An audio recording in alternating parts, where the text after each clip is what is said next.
describe him to me. And Muslims, look at the description of your Rasul. And for some, this would be the first time you hear what your Prophet looked like. I saw a man of striking appearance. ظاهر الوضاء أبلج الوجه, radiant face, حسن الخلق, beautifully created. لم تعبه الثجلة, his belly wasn't protruding. ولم تزر به السعلة, nor was his head disproportionate and small. وسيم قسيم, proportionate and delicate, finely made, a specimen of a creation. في عينيه دعج, in his eyes there was a contrast. The dark was immensely dark, the white was excessively white. وفي أشفاره وطف, and his eyelashes were long. وفي صوته صهل, and in his voice was a natural echo. وفي عنقه سطع, and his neck was elegantly long. وفي لحيته كثاثة, his beard was full and thick.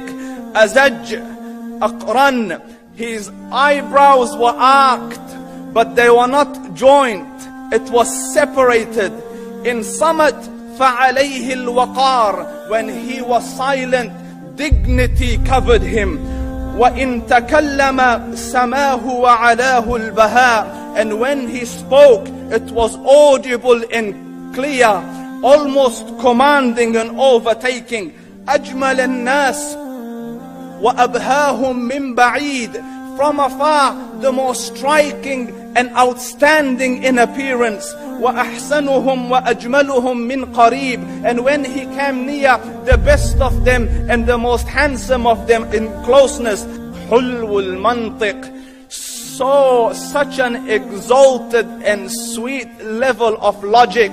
Like when he used to speak, it was so coherently logical, it was smooth and easy to understand. فصل لا نزر ولا هذر, he was to the point, not excessive nor too short.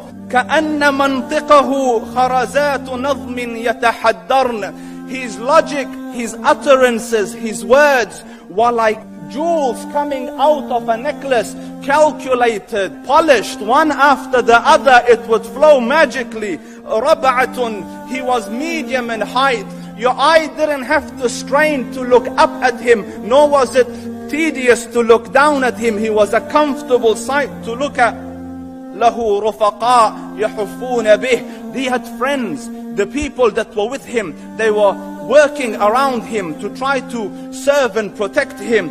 إن قال سمعوا لقوله, when he used to say something, they used to hearken to what he used to say. وإن أمر تبادروا إلى أمره, when he commanded, they used to compete to fulfill the command. This is Muhammad Rasulullah. This is Muhammad Rasulullah. Anas ibn Malik says, he says, I came out one night, it was the full moon night.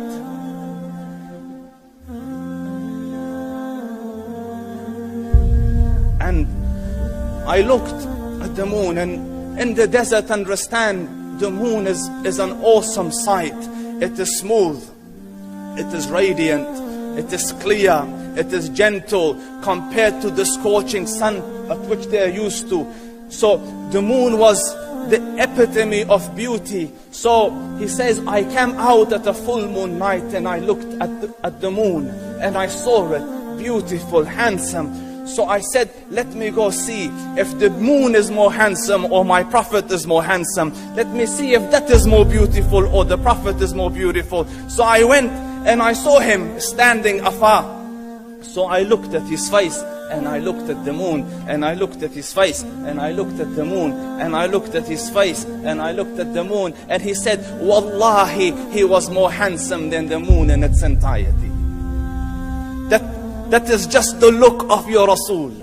Aisha radiyallahu anha says, I was sewing with the needle, my needle dropped in the dark, I couldn't find it. I said, Ya Rasul, I can't find it. He moved his face close, and I swear, out of the radiance of his face, I found my needle.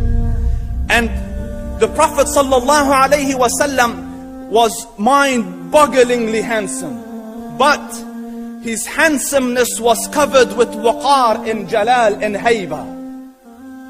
The Sahaba say, when we used to sit at his feet, two feelings conflicting would come on the heart. The first one, you wanted to look at him. You wanted to behold the majesty of his face. And when you wanted to look up, shyness used to overtake you, so you used to look down. Amr ibn al-As says, I sat with him many times, but if you ask me to describe his face, I can't describe it. I wouldn't be able to look up to him ijlalan wa ta'zeeman. I couldn't look up at him. And that is why he didn't have the problems that Yusuf alayhi salam had. Because it was difficult to penetrate the awe and the splendor of the Rasul.